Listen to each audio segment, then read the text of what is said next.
Lisa Fleishman owns the controversial Trump Truth store in Crystal Lake, Illinois. And well, let's just say it's not going so well, as the store is apparently temporarily shut down due to very little sales. Lisa herself posted on her Facebook company page that the store is closed until further notice. She flat out says that she's not even making half of her rent. She further goes on to say that she never started the business for money, but that she also didn't know how much longer she could continue, because when you're selling a product that no one's buying, that is called a failed business. She further goes on to say in an interview with the Chicago Tribune that sales started tanking when the president started the conflict with Iran.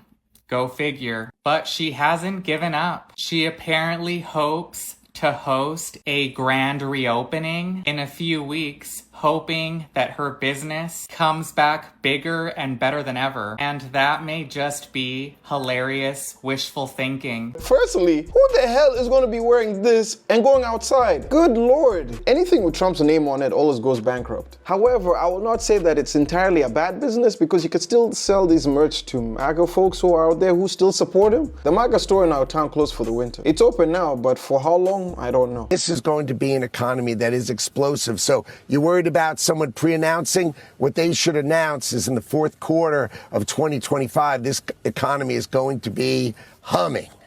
Okay. He knows that humming means it's supposed to be going well, right? That was Howard Lutnick, Secretary of Commerce, telling us back in 2025 that the economy was going to be explosive with growth. Just you wait. Well, we did. And here's where we're at now. Inflation is at the highest level it has been in almost 2 years. Trump's tariffs have cost American families on average an extra $1,200. The cost of gas is up due to his war in Iran. The cost of living is so bad that people are skipping meals or selling their plasma in order to pay for priorities like healthcare. The U.S. added $1 trillion to the deficit in the fastest accumulation of debt outside the pandemic. The job market has slowed. 2025 was the worst year for hiring since COVID. So not only are people unable to retire, young people can't find jobs. Wealth disparity is the widest it has been in a generation, and yet Trump continues to spend billions on a war, erratically tariff countries and create instability, and cut social programs for average Americans, all while giving tax cuts and special favors to the rich. So if Lutnick is saying the economy is humming, he must just mean for the top 1%, right? Tomorrow marks the one-year anniversary of Donald Trump standing in the Rose Garden declaring Liberation Day. Liberation from what? Certainly not high prices. Donald Trump promised he would make foreign governments pay for these tariffs. The reality? 96% of them were paid by Americans. Donald Trump promised that American jobs would be roaring back to the country's shores. In reality, we've lost 200,000, with tens of thousands being in manufacturing. As a result, our economy has come to a crawl. And here's the kicker: it wasn't just bad policy, it was illegal, as determined by the Supreme Court. But now, the damage is already done. The average American family spent $1,750 more last year as a result of Donald Trump's tariffs, from clothing to food to building materials. Because of Donald Trump, small businesses got crushed, farmers went bankrupt, and factories didn't come back, they closed. 7 in 10 Americans say that Donald Trump's tariffs cost them money. This was not liberation, this was economic sabotage and a giant wealth transfer to the billionaires, including Donald Trump. Let's not forget Lutnick enriching himself with his sons on the best they made on the tariff policy.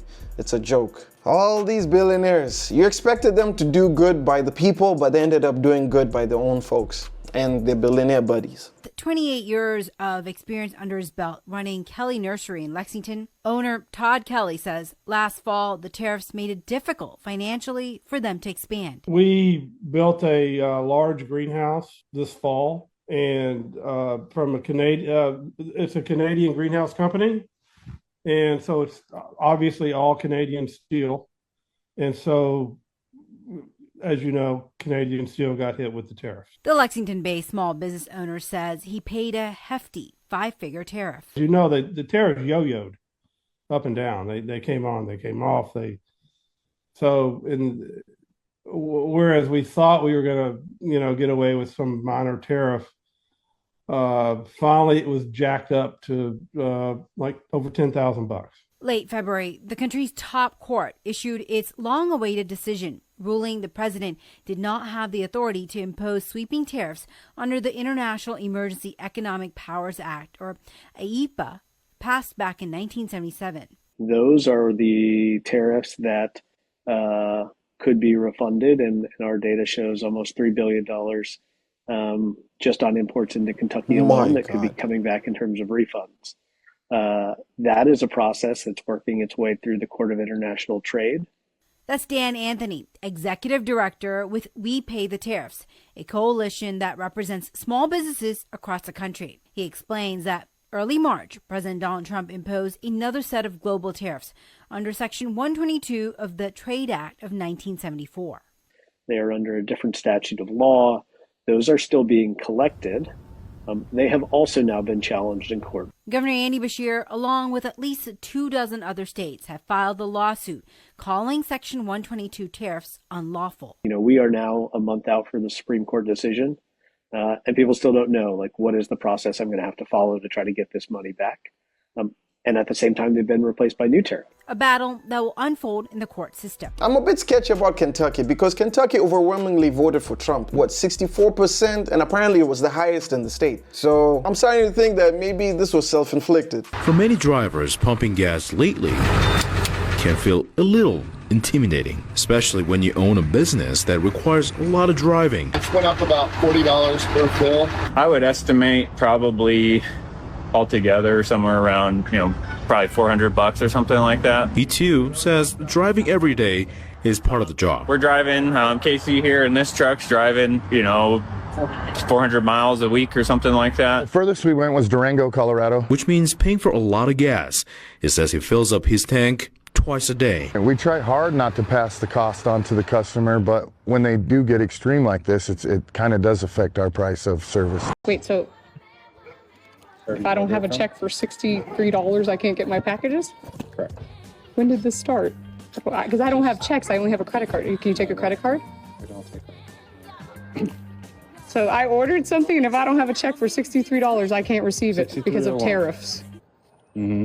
This is wild. I know. It is wild, and I'm sorry. So what do you do with my packages? Because I would have to go to the bank, and I have to hold them for 3 days.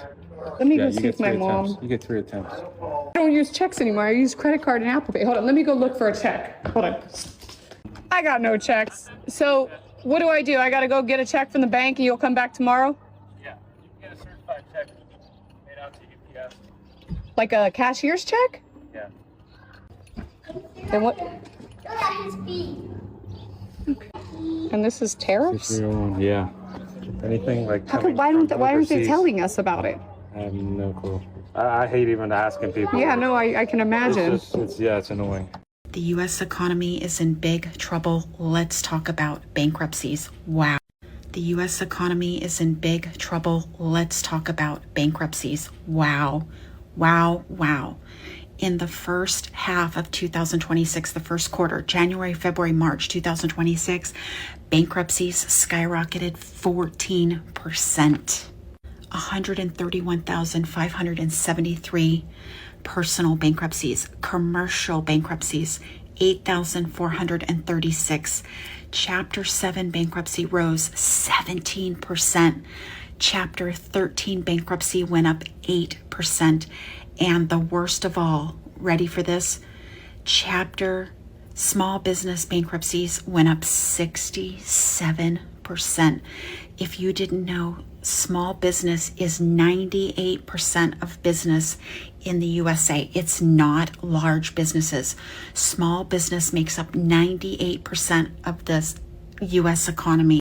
We are in an economic crisis. The economy is collapsing every single day. This is 100% self-inflicted, and it's done by one man. Now, this all started to happen before the Iran war.